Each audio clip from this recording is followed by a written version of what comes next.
Hello বন্ধুরা, আশা করি সকলেই ভালো আছো। আমার চ্যানেলে সকলকে স্বাগত। এটা হচ্ছে কাঁচা আমের আমসত্ত্ব। এটা খেতে কিন্তু ভীষণ ভালো হয়। এবার রোদেও একটু ভালো করে এটাকে শুকোতে দিতে হয়। তারপর এভাবে পিস পিস করে এটাকে অনেক দিন পর্যন্ত ফ্রিজে ছাড়া এমনিও তোমরা রেখে খেতে পারবে। এটা খেতে খুবই টেস্টি হয়েছিল। তার জন্য আমটাকে প্রথমে ভালো করে ধুয়ে তারপর আমগুলোকে টুকরো টুকরো করে জলের মধ্যে প্রথমে রেখে দেব। জলে রেখে দেওয়ার অর্থ হচ্ছে কালো যে কষটা আমের বেরিয়ে যাবে। আর এদিকে মশলা নিয়ে নিয়েছি আমি 4 রকমের, ধনে, জিরে, মৌরি, শুকনো লঙ্কা। এটা একটু কাঠখোলায় ভেজে নিয়ে মিক্সিতে আমি গুঁড়ো করে নেব। আর এদিকে আমটা আমি প্রেসার কুকারে ভালো করে সেদ্ধ করে নেব। সেদ্ধ করে তারপর মিক্সিতে একটু ঘুরিয়ে নেব। ঘুরিয়ে নেবার পর সামান্য নুন দিয়ে সেদ্ধ করে নিলাম।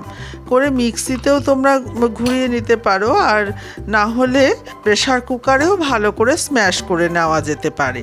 তবে প্রেসার কুকারে স্ম্যাশ করলে অনেক সময় দলা মতো থেকে যায়, সেই কারণের জন্য মিক্সিতে করে নিলে সব থেকে বেশি ভালো হয়। তারপর আমি একটা প্যানের মধ্যে এই আমের যে পাল্পটা তৈরি করেছিলাম সেটা দিয়ে দিলাম চিনি। চিনির পরিমাণটা তোমরা নিজেদের মতন দেবে, যে যেরকম মিষ্টি খাও।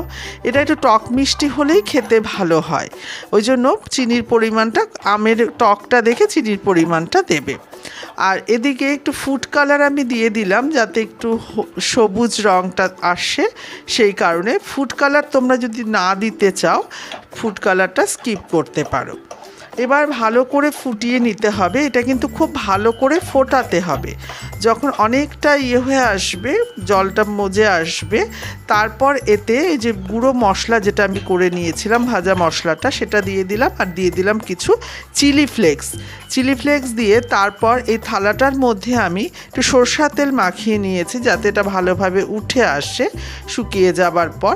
তারপর ঠিক এইভাবে হাতা দিয়ে একদম সম্পূর্ণ থালাটার মধ্যে স্প্রেড করে দিতে হবে।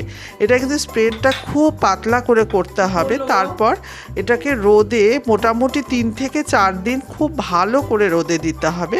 রোদে দিয়ে শুকিয়ে নিয়ে, এই যে দেখতে পাচ্ছ তোমরা, শুকিয়ে নেওয়ার পর একদম কত সুন্দরভাবে এটা, যেহেতু তেলটা আমি মাখিয়ে দিয়েছিলাম, উঠে আসছে। তারপর চাকু দিয়ে কেটে এইভাবে রোল করে করে এগুলোকে তুমি রেখে দিতে পারো অনেক দিন পর্যন্ত। আর এটা নষ্ট হবে না, কিন্তু রোদটা খুব ভালো করে দিতে হবে। ভিডিওটি যদি ভালো লাগে লাইক শেয়ার অবশ্যই করো। আসছি পরে।